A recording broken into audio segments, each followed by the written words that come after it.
We are the show you want to know. It's time to talk to you. All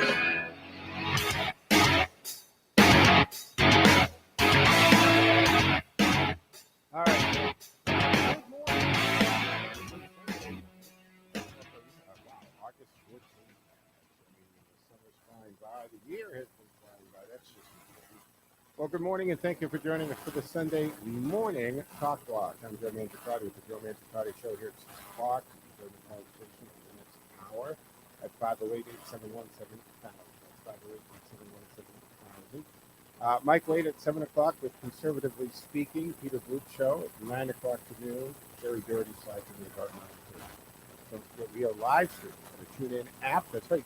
Well, it's a collection of radio stations. The TuneIn app, it is for WCRN. We're streaming it 24/7. You can listen to us anywhere, anytime, no matter where you are. And so put it on your device if you don't have it. Tune in and punch in WCRN. Hit that like button so you know that you're there, and then it just makes it very easy to talk to others your favorite and open the app.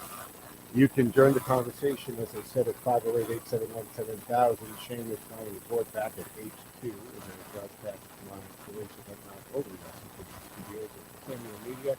The Cameo Cam is also rolling, so that means you can listen and watch the show on my social media platforms at Joe Mangi Show, M-A-N-G-I, Joe Mangi Show, Facebook and Twitter, my YouTube channel, LinkedIn page, and you can If you want to reach out to the show during the week, use the email joemshow@gmail.com, or this is your office phone. You can text the show in real time at 617-297-8388, or email text during the radio. See what you do. Text during the radio at gmail.com. It appears on the same screen in real time. And I don't look at that email during the week, folks. That's just while we're on the air to see what you guys are sending in and talking about. So I'm not going to see it. All right, 508-871-7000. Let's kick off the morning. I wanted to point out something. If you didn't hear about this, there was a little bit of a Logan had some excitement crowding. A couple of planes bumped into. That's right. There's not a lot of room for error when you're flying, and that even includes when you're on the ground when you're taxiing out or moving around. But an airplane bumped into another while he's backing up at Logan Airport. Of course, it's an investigation. The two Delta Airlines, so both planes, collided at low speed on Friday night. This is Wednesday at AM. They're investigating it, but apparently, as one was taxiing, one was backing out of the gate and bumped into something. So the left winglet of the moving plane clipped the horizontal stabilizer of the other plane. So the winglet is that thing at the end of the plane that turns up, and the stabilizer is the vertical thing at the thing. And the spokesperson for Mass Port Authority described the collision as minor, but added it had the ability to cause damage that could keep the planes out of service. Yeah, if you change the surface of any of your ailerons, you don't take off. The basic principle of flight, right, is air moving over a wing at a slower rate than under the wing, which causes lift. So anything that interrupted that, not a good thing. All right, so Logan had a little bit of an incident. That's what I call it, an incident. Also, meanwhile, folks, the Anne Hesh, right, we saw this horrific accident early in the week. Apparently, she's been having a lot of problems, right? Substance and mental health, things of that nature. But she did this crash in LA the other day. Well, actually crashed into a woman's house and was let her stay in the house. But now she's an organ, right? So now they're keeping her, or have been keeping her alive to figure out the viability of the organ and what can actually, be passed on. And organ donorship is a great thing. It's not for everybody, I understand that. A lot of people don't, whatever, they get the heebie-jeebies on the idea of that.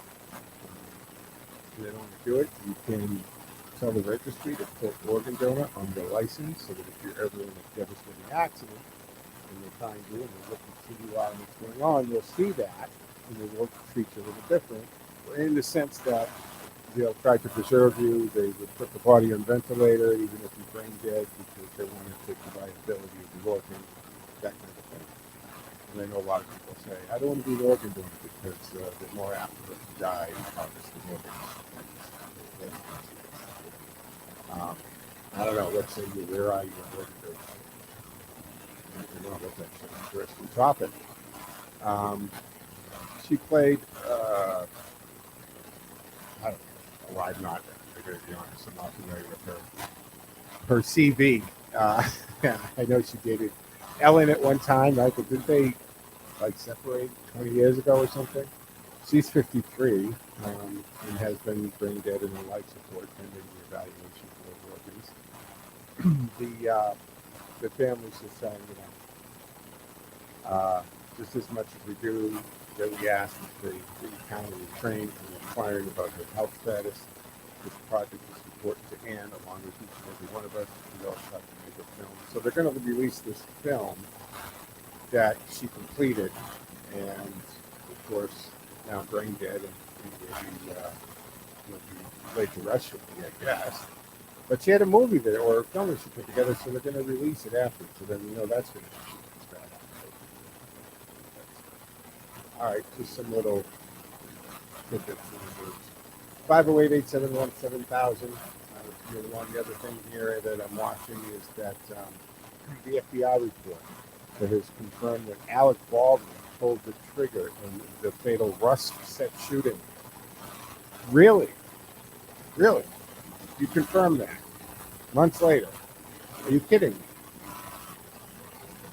Is that crazy? I mean, talk about having a difference in how you're treated and handled, right? Whether you're a Hollywood elite or political insider, right? But really, he pulled the trigger on the gun that he was supposed to pull the trigger in the scene that they were shooting on the movie set. How much did that cost the FBI to confirm that? Well, the feds have all but concluded, after Alvin Baldwin must have fired the weapon on the set of the movie Rust, that killed cinematographer Elena Hutchins. The FBI forensic report said the gun delivering the fatal bullet back in October in New Mexico could not be made to fire without a pull of the trigger. Let me give you a little bit of inside information on guns. That's most guns. That's how they're designed. You gotta pull the trigger. Can they accidentally go off? Sure, if the gun is cocked and there's a sudden jolt. You've got a delicate firing pin. Sure, that can happen. But this whole thing is crazy in the sense that it comes down to this. Why was there a live round in the gun? You can put all the who pulled the trigger, why did you pull the trigger. I mean, we all know that. The question on that set, and is this incident for me, is why the hell is there a live round in a movie park? How did that happen? Now I know that there's a little bit of a the actor kicks in this one. I get that, but remember, Baldwin's also the producer, right? And you have an armorer on the set, and the armorer is supposed to make sure that it's a cold gun when it gets handed to him. Why is there a live round in a movie prop gun? Quite frankly, why is there a live round on the set at all? Don't understand that. And I go back to this, I said it back then, and I'll leave the topic alone. A lot of this could have been avoided, and on any movie set could be avoided, if instead of being the douches they are about NRA and guns, if they actually embraced it, and if they had an NRA instructor on that movie set, or any set that actually has weaponry on it, they would be so much safer.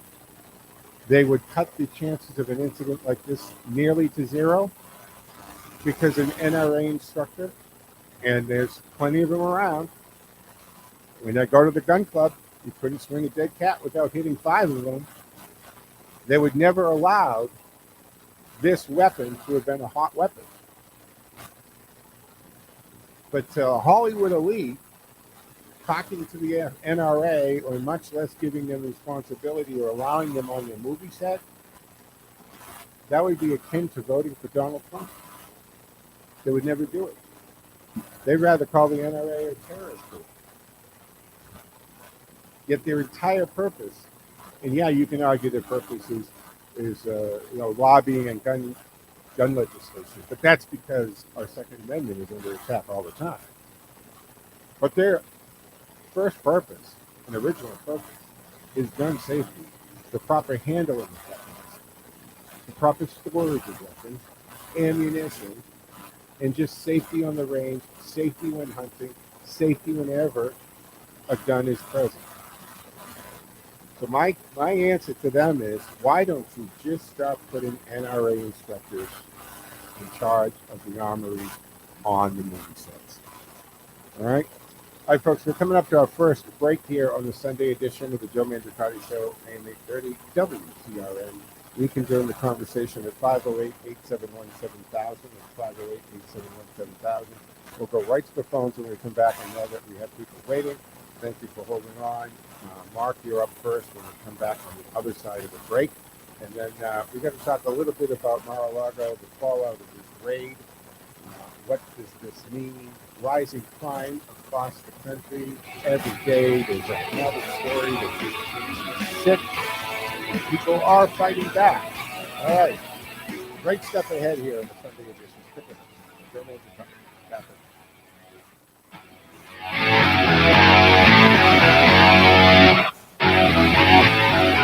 You just may have the best podcast anywhere. Blah, blah, blah, blah, blah, blah, blah, blah. But who knows it exists? Hello? Get your podcast to broadcast on radio. Create a podcast. Improve your podcast sound with professional production and editing. Record your podcast in a real radio studio. Visit podcasttobroadcast.org today.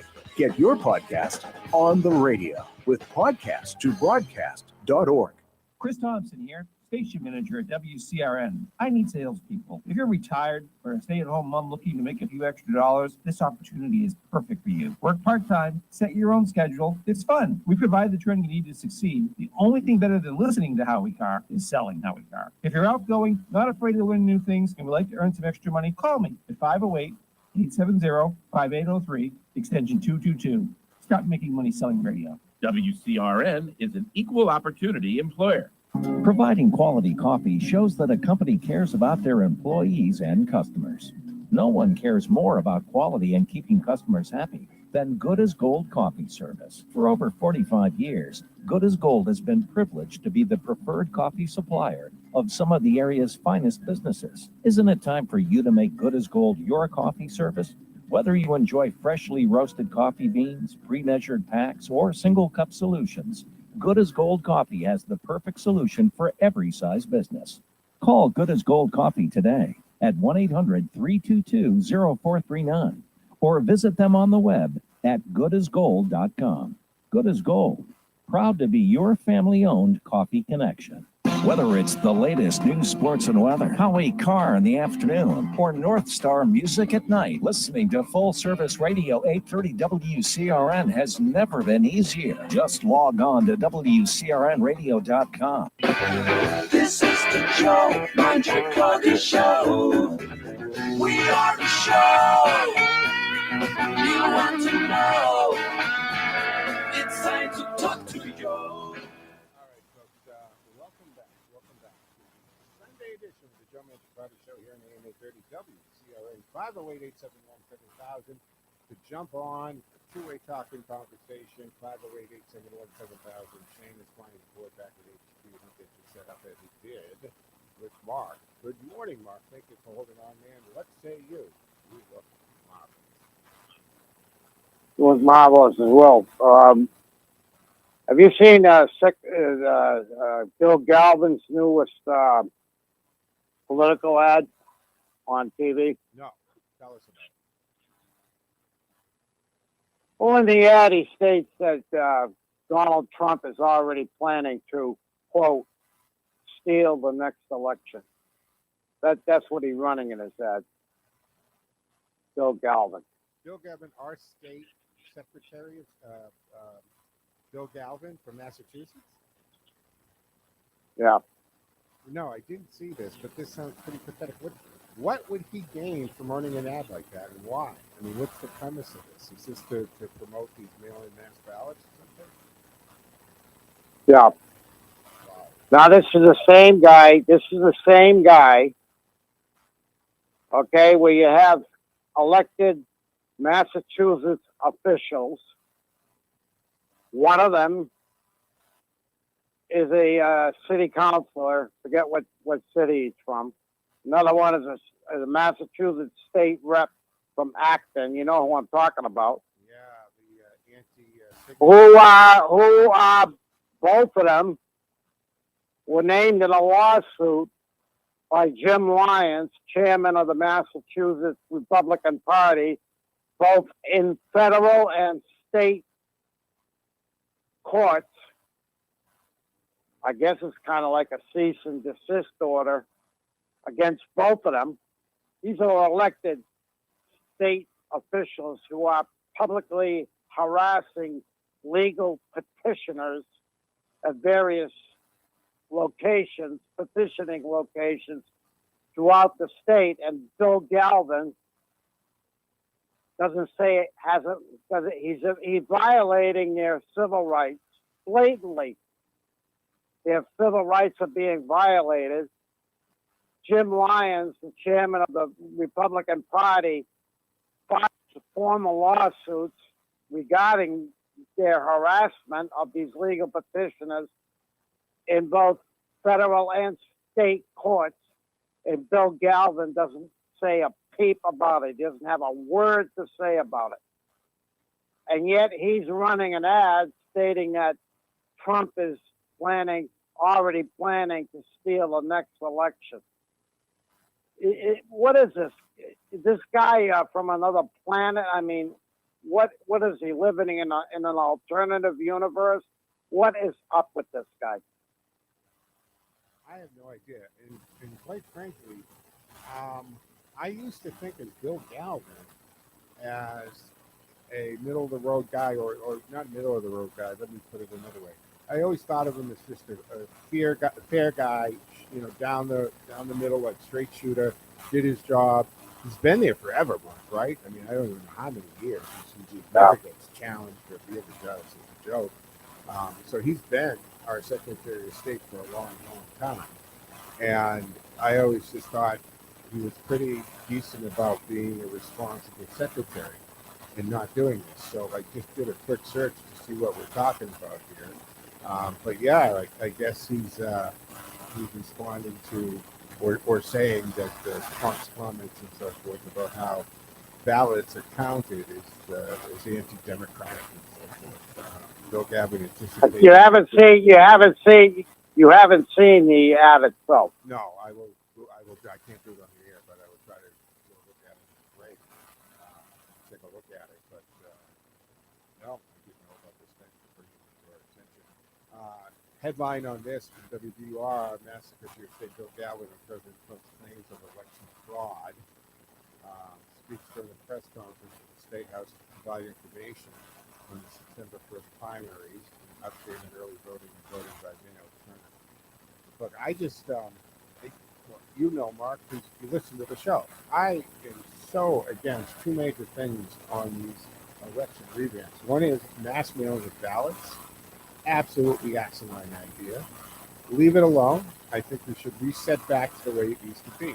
If you don't think you can physically go to the polls, and we have early voting too, you can vote for like weeks ahead.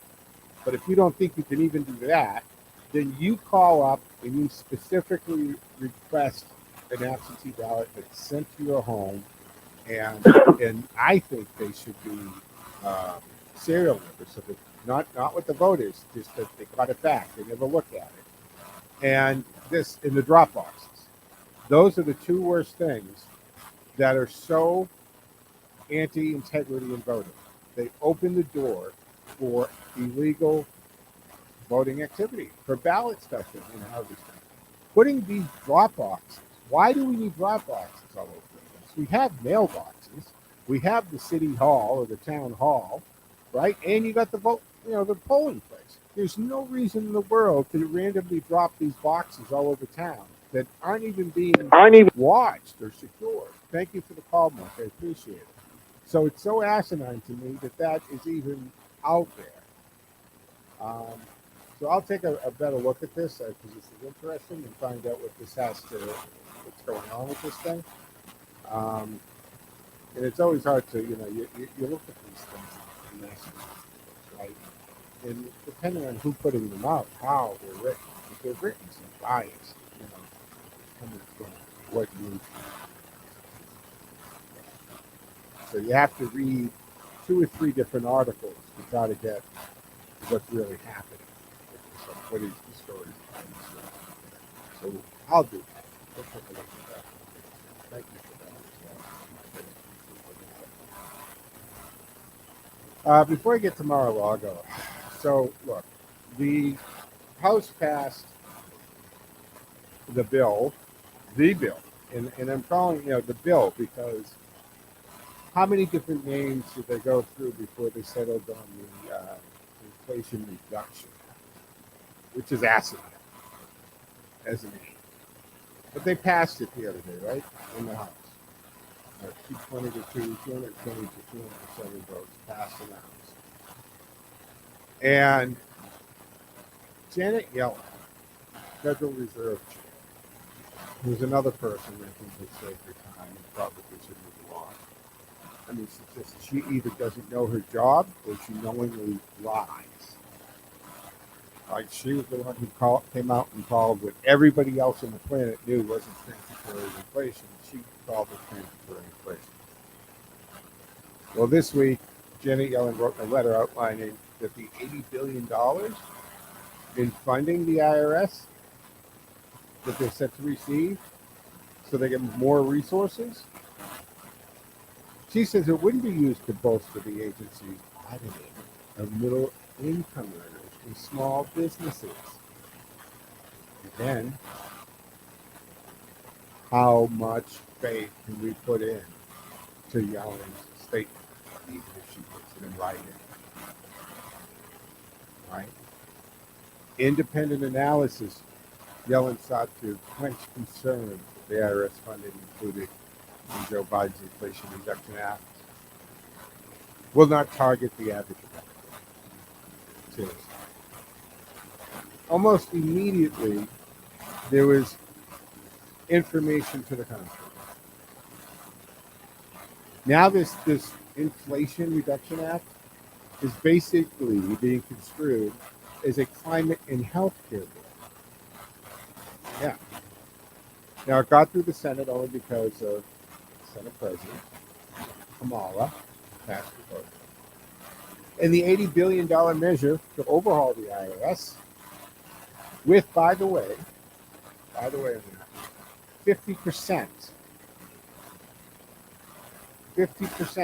of that 80 goes to enforcement.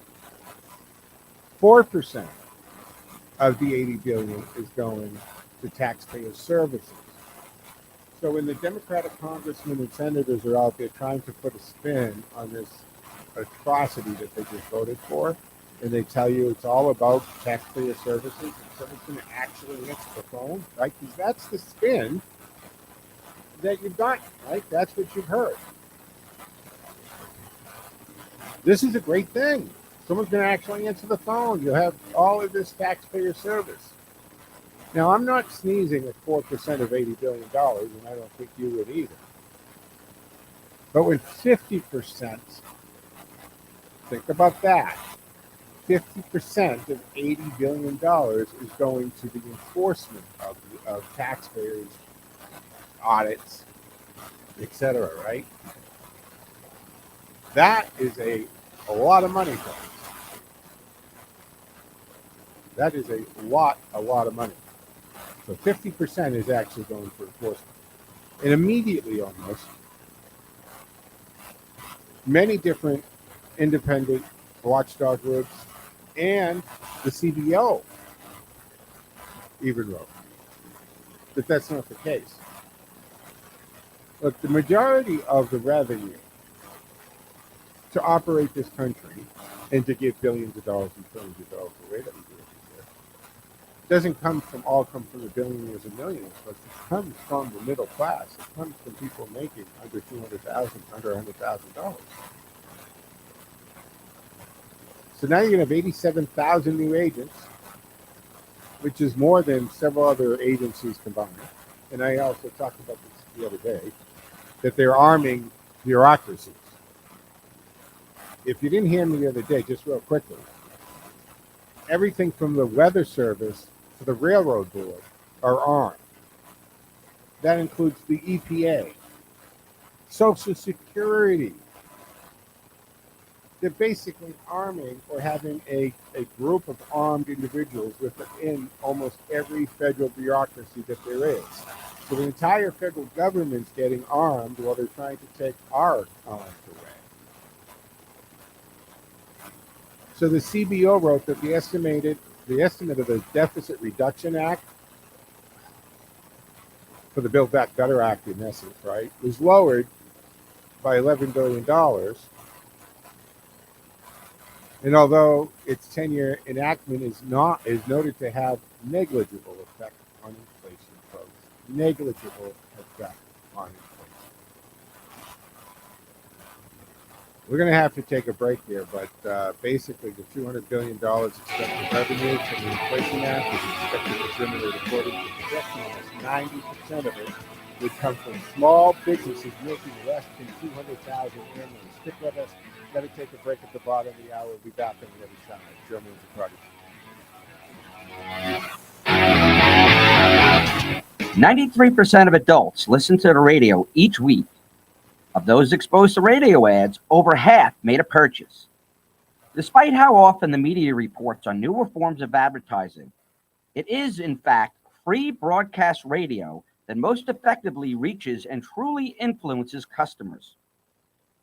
Radio allows you to place your company's message directly to the radio audience for 30 or 60 seconds, and it's a gold mine. Radio advertisements are more memorable compared to written and visual ads.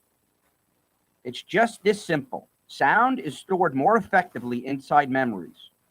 Reach over 90% of this market's potential customers with your radio message on WCRN Full Service Radio. Call station manager Chris Thompson at 508-870-5803, extension 222, or visit WCRNradio.com. If you live young, play young, think young, are young, want to make a splash or a memory. The Whale's Tail, New England's favorite water park. Escape the crowds and come to the mountains for an experience that other water parks simply cannot offer. Better rides, better experience, better value. Picnic lunches are welcomed and parking is always free. Reserve at whalestailwaterpark.net. Catch the wave, catch the wave, catch the wave, catch the wave. The Whale's Tail Water Park wave. Beauty's biggest event is here when my favorite brands are half off at Ulta Beauty. I'm checking out the beauty steals and marking my calendar. I see blushes, brighteners, and brushes, primers, powders, and pencils, cleansers, and lip collections. At Ulta Beauty's 21 Days of Beauty, every day is a new chance to get up to 50% off our most loved brands like Urban Decay, Tarte, and more. Hurry in to seize the beauty steals before the event ends September 23rd. Ulta Beauty, all things beauty, all in one place. This is the Joe Mangiacotti Show.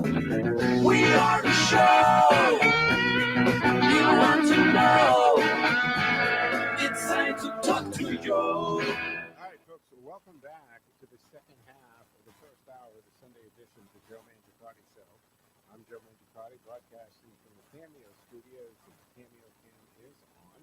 You can listen to and watch the show on our social media platforms at Joe Mangi, M-A-N-G-I, Joe Mangi Show, as well as YouTube channel, LinkedIn, and even Twitch TV at Joe M Show. 508-871-7000. 508-871-7000. Witch hunt is how President Trump described the Mar-a-Lago raid. Does anybody really believe the White House? No. What say you? Did you believe that? Do you think that? What did you think of AG Merrick Garland's hostage-type statement where he said to us, "How dare you question or impugn the integrity of the FBI?" Somebody should really take it aside and point out the FBI's behavior over the last several years. Maybe he would rethink that. A.G. Garland, you kind of look like a Jamoke up there, taking that kind of attitude with the American people. After you guys got caught, falsifying documents, lying to judges, changing reports, and hiding evidence and refusing to investigate blatant laws right in front of you. 508-871-7000. Let's go phones. Ken has been very patient. Good morning, Ken. Good morning. Good morning, Joe. And hello again, Patriots. I am in a great mood, Joe. Awesome. Just a great mood. It's kind of obvious what to talk about this week. It wasn't exactly quiet. But I'm going to detour. It is Sunday morning, so it's Hall of Fame, Hall of Shame day. And I almost always start with the Hall of Shame. So I'm actually going to go back to one of the previous week's big stars and nominate Nancy Pelosi. Why? Because we found out why she went to Taiwan, didn't we? Are you talking about And the answer? P. Jr.? Paulie Jr.? Yeah, there you go. Paulie Jr., peer escort. Yeah, uh-huh. And what else was Paulie doing there? Ding, ding, ding, ding, ding. Or I should say, ching, ching, ching, ching. He's like Hunter Biden. He's making money. Yeah. You know, I think it's really time for the DOJ, if they were actually a fair and equitable agency, to start looking at the relatives of these politicians, because this is how they do it, folks.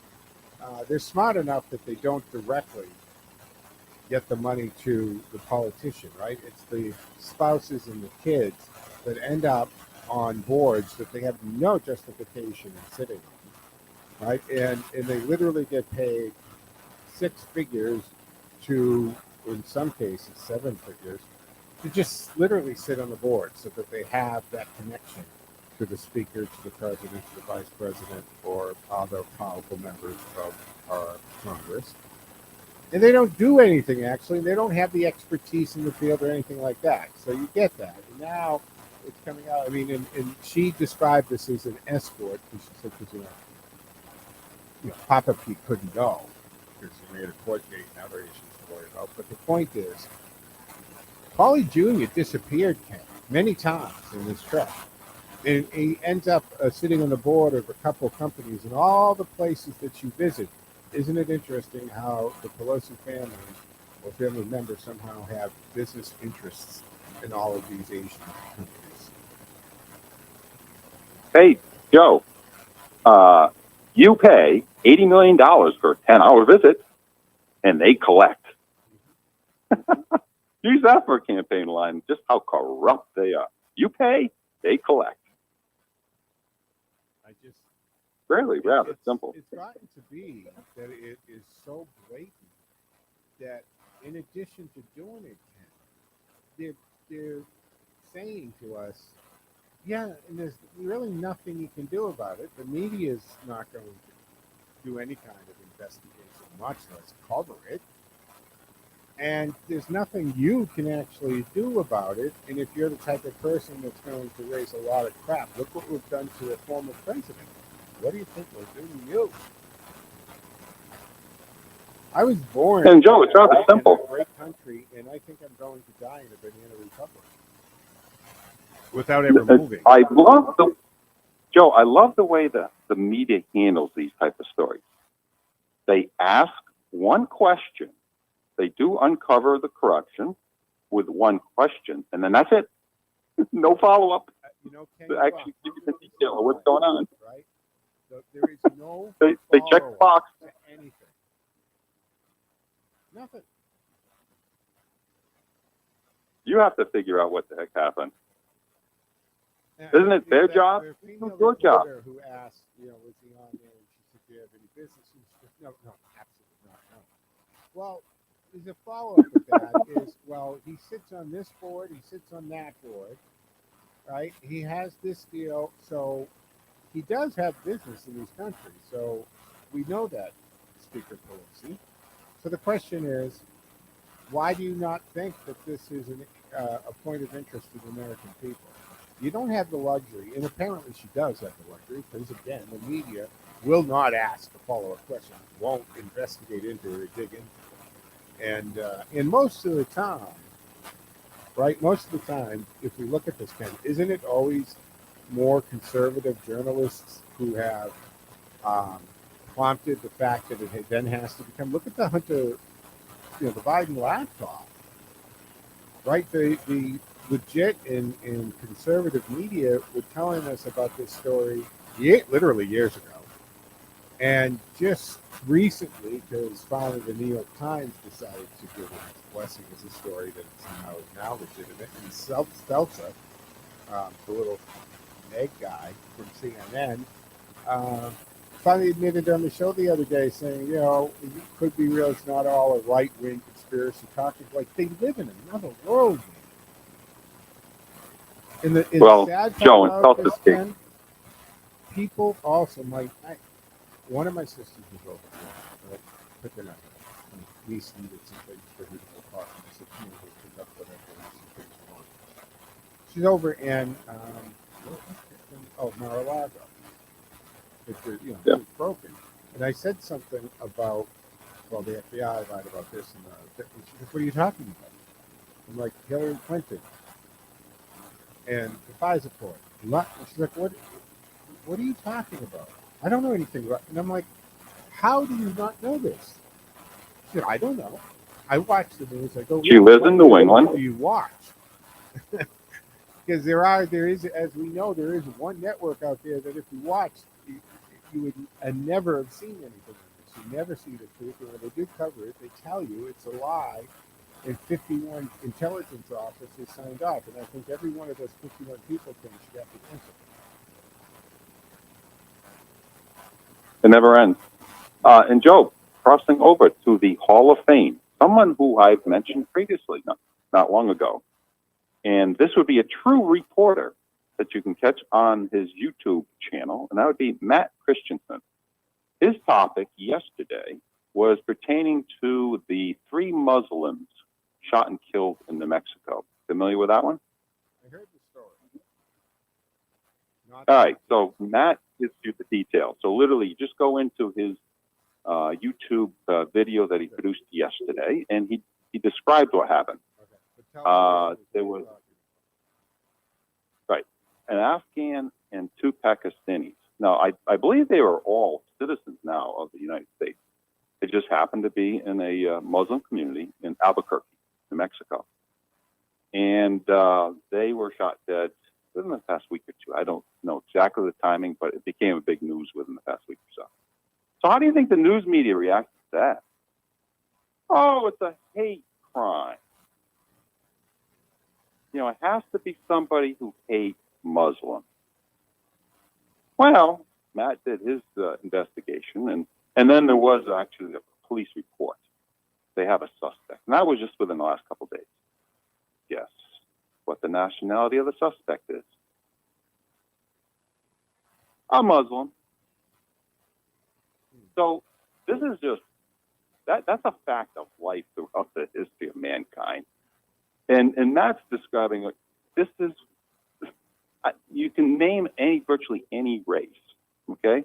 And you determine in the course of homicides, if you break it down on a racial basis, it's almost always same race that is killing that who is killed. Because that's human nature. Yeah, the MSM, right? The mainstream media, they don't like that because they really like to sow that discourse within us. And they want to say, you know, white cop, black victim, white on Muslim, right? And that helps their stories because they don't. Whereas majority of shootings that take place, and there are endless shootings every weekend in major cities, folks, right? It doesn't have. Look at Albuquerque, New Mexico, but Detroit, Chicago, L.A., New York, Boston, shootings every weekend. And majority of those are usually the same race on race, black on black crime, or within the community, and they don't delve into that. They only seem to think it's newsworthy, and you got to get us riled up when it's a white person or white police officer, right, who does something. Oh, especially. Yeah, then it goes. That's when they really hear on fire. And then they go nuclear. Look what they do when it's a black police officer. I mean, we're talking about, folks, They don't cover it. The left actually tried to tell it, not tried to, they did tell us, they tried to convince us that Larry Elder was the face of white supremacy. A black man. Kind of mixing your colors up. You know, it's like,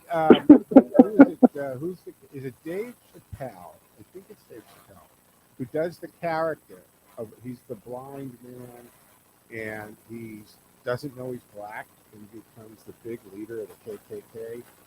I think it's Dave Chappelle. It's an hysterical skit. It's a character he recurred it a few times, and no one tells him he's black, and he's sitting on the porch and he's talking about white supremacy and how bad blacks are and stuff like that, and it's hysterical. I mean, maybe, you know, they don't hate him for that though, right? They hate him because of the comments he made about transgender or LGBT things. But it's good stuff.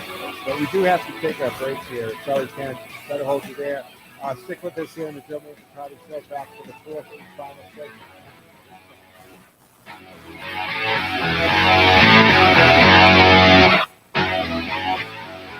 Dr. Satya Mitra has journeyed from a childhood of poverty and homelessness to a successful career as a financial advisor, motivational speaker, and community leader. Now inspired by his guru, he uses his experiences to positively affect the lives of underprivileged people. We strive to house our blindness, poverty, homelessness, female empowerment, and good citizenship initiatives within the Joy Guru Humanitarian Center. If you wish to contribute or know deserving persons or initiatives that could use our assistance, please contact us at 508-641-8441. This is Dean's yard, and Dean's a pretty observant guy, but sneaky crabgrass lurks undetected until it rears its hideous head this summer. However, Dean's not only observant, he's smart.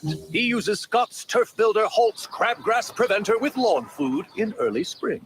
It protects against crabgrass all season long, while feeding the lawn for a fast green-up, guaranteed. So this spring, Dean can stop crabgrass dead in its crab tracks. This is a Scott's yard. Pick up Scott's Turf Builder Holtz today.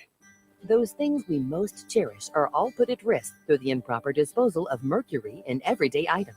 Fluorescent lamps, thermometers, thermostats all contain mercury. Mercury Recovery Program is designed to assist your community in the safe disposal of this heavy metal. For more information about where to dispose of these products, contact your local Board of Health, Department of Public Works, or visit our website at keepmercuryfromrising.org. Working together, we can keep our environment safe. Attention all contractors. The Massachusetts Mercury Management Act makes it illegal to improperly dispose of old thermostats in the trash. They contain mercury that can be harmful to human health and the environment. Building and HVAC contractors, plumbers, and electricians, please properly dispose of all mercury thermostats. Contact your local health or public works department for information on where to safely dispose of thermostats in your community. Visit online, keepmercuryfromrising.org for details. Brought to you by Win Waste Innovations. Performance for the planet. This is the Joe Mangiacotti Show. We are the show you want to know. It's time to talk to Joe. All right, folks, welcome back for the fourth and final segment of this Sunday morning Joe way, coming in at 7 o'clock for Conservatively Speaking. Peter Fruit at 9 o'clock. Hey, Jerry Doherty was up in there for a little while around 508-871-7000 to join the conversation. 508-871-7000 lines are open and available, so jump on in. The political lines hardened Saturday over the FBI's raid in Mar-a-Lago. President Trump's Florida resort, Florida, has taken up residence since leaving office and became a Florida resident from New York. And, the great history of Mar-a-Lago, because the heiress, and widow heiress that built Mar-a-Lago, always said she would love that to be a winter White House. And a lot of raises did become for 4 years anyway. Anyway, top Senate Republican has demanded the public release of the evidence that convinced the judge to let the agency take the unprecedented step of barging into the president's home. Meanwhile, Democrats decided the GOP's anti-FBI rhetoric, which they say is putting agents in danger. That's putting agents in danger. What they did to Supreme Court justices and how they treated them, Schumer, telling them that they've released the hounds or something and they'll pay the price. That didn't do anything, did it, to the justices? This is such a farce, such a hypocritical standard, everything from Washington, D.C. Unbelievable. There is political bias within the FBI, and I think it's legitimate to raise the question about the way the President Trump has been treated. Chuck Grassley said this. He's the ranking member of the Senate Judiciary, by the way. Grassley echoed the call of House Republicans who said Friday that the Department of Justice should hand over not only the FBI search warrant, but also the supporting affidavit. And see, this is the thing, folks. The warrant is the document that allows them to enter your property, right? Under our constitutional rights, and the right to be secure in our persons and our home. The warrant allows the government, i.e. the state, to be able to violate that constitutional right. But to get to that warrant, there has to be documentation. An affidavit is just a legal piece of paper. And in that legal piece of paper, they attest to the evidence, to the reasoning, to the thought process that came to them to be able to go to a judge, or feeling that they needed to go to a judge and say, we need to violate this citizen's constitutional rights. We need to violate the security of the person in their place. We need to do this because those affidavits, which are legal documents signed under the pains and penalties of perjury, outline why they came to this conclusion. So the second part to what's important to this whole situation isn't just the warrant, because they judge shopped. And that is something, and you've heard me talk about this before, folks. I have a problem with that. I've watched it happen for years in real life, in real cases. And I think that's a simple way to handle this is you have more than one judge, because you can find a judge that's either really friendly with the requesting agent or police officer, or sometimes, police know there are judges that will sign just about anything they can sign. So the question is, maybe we should have a 2 or 3 panel judge that a warrant has to get signed off. Maybe that's too much power to put into the signature of one judge. Let's start off with 2 judges. I'd like to see a panel that 3 judges, you've got to get 3 judges to say okay to something. Now, for those criminal activities that are in process and that type of thing, we can address that maybe with a judge on duty or something like that. And I mean a judge on duty, specific, like this is the judge. You can't go wake up your buddy at 2 o'clock in the morning and get him to sign the warrant for a raid you want to go to. You got to go, just like a doctor's on call, right? Covering.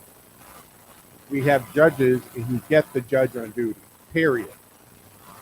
And if you get it signed off from a judge who isn't the judge on call, it doesn't count. It doesn't work. You have to go to that judge. So at least there starts to become a little more equity in that process. That you, the agent or police officer, the person that you're asking the state to give you permission to set aside a person's constitutional rights, is hearing evidence, and they may not be your golfing buddy, or they may not be your shooting partner, or friends with your wife, his wife, or whatever the case is, that they are, in fact, a judge. And I think that the best way to handle this is that it's more often you're going in cold, you lay out your argument to a judge, you answer their questions, and they challenge you. And once you've convinced them that this person deserves to have their rights set aside, fine. But I really would like to see that things like this have to be concurred by 2 or 3 judges. And I think in the case when you're going to raid the home of a former vice president, probably the leading contender for the next presidential race, that you have it more than one biased administrative judge at the top of all this, right? Because this guy, I mean, if you look at his resume, but we don't have time to get into all that. You kind of heard it, you know what it is. So I don't think when Trump uses the word witch hunt, given the history of this man's political career, because his political career is all contained within the run for and winning of the president, right? We're not talking about a guy that started out in state legislature and then went into Congress for a while, the Senate, or what have you, the president or the governor. We're talking about a businessman, a billionaire who ran for the first time in his life for an office. It was the highest in the land, and he won. And they have been after him before he was the president. Right? You had that Jamal congressman writing up articles of impeachment before he was sworn in as president. Now the White House says that they had no knowledge of the raid on Mar-a-Lago, much less the break-in of Melania's closet, or apparently her safe, or his, I don't know, it was a new safe. There was nothing even in it. And they should have an affidavit separate, specifically for the safe, by the way. So when you break into the house, you need to tell the judge and set this all up and say, this is what we are looking for, and this is the thing. They haven't been clear on that, right? Because documents. Documents are a vague thing. And there's nothing in the paperwork suggesting anything about nuclear information or documents. So is this a situation that after they find things, then they decide that's what we were looking for, by the way? Look, I said it the moment as it was breaking and happening. I was on the air the next day, Tuesday morning. I said, this is a fishing expedition. They shopped this Jamokovic judge, who is on record as hating Donald Trump. They had really nothing going in there, and now they're going to try to trump up, no pun intended, espionage. Are you kidding me? There is political bias within the FBI, and I think it's legitimate to raise the question about the way that President Trump has been treated. It's disgusting, man. Come on. Don't we all see this? So how does this play out, folks? How does this play out? They really have to scramble and try to come up with something, because right now it's looking bad. And they've even got people who are middle of the road, and maybe even a left-leaning, saying, yikes. A little much, don't you think? Laura Trump, or one of the Trump girls, were on something the other day. She said that fundraising, money's pouring in right now. That's how they feel they can help, right? I mean, you write the check. You donate some money. And it's pouring in because what they did to Donald Trump, they feel, is such a violation. So is this going to, and look, I'm not even, I admit that the RV way, even though the way they're covering the Roe versus Wade, the Supreme Court's decision with the give back to the states, even though the people who are so upset about it aren't thinking that clearly or aren't that bright to begin with, I don't know whichever it is, but they just put it back to the states. But it did kind of motivate the base, right? It got them going. Look at what happened with Arizona and Pennsylvania. That became the issue. Well, this is really going to ramp up not just Trump's base, but even mildly conservative people are going to be pissed about this. It's helped his fundraising. It helps his. He's been saying this. How long has he been telling us? And how many things did he tell us that turned out to be true? They laughed at him when he came out and he made the comment about the wiretap. What do they focus on? Nobody wiretaps anymore. Well, no, they don't, right? It used to be the FBI used to literally go up onto the telephone pole and tap into the wire to listen to phone calls.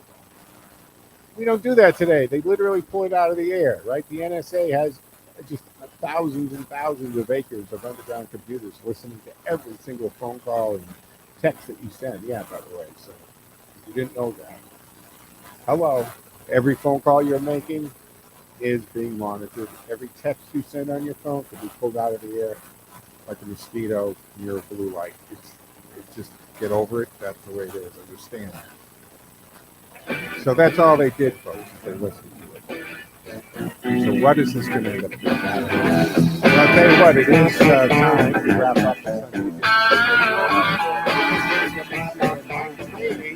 After the break, 7 o'clock, we'll be speaking. Stick around till noon. We have a great show. Great morning. Hey, beautiful day out here. Go out and enjoy it. Thank you, man. Joe out.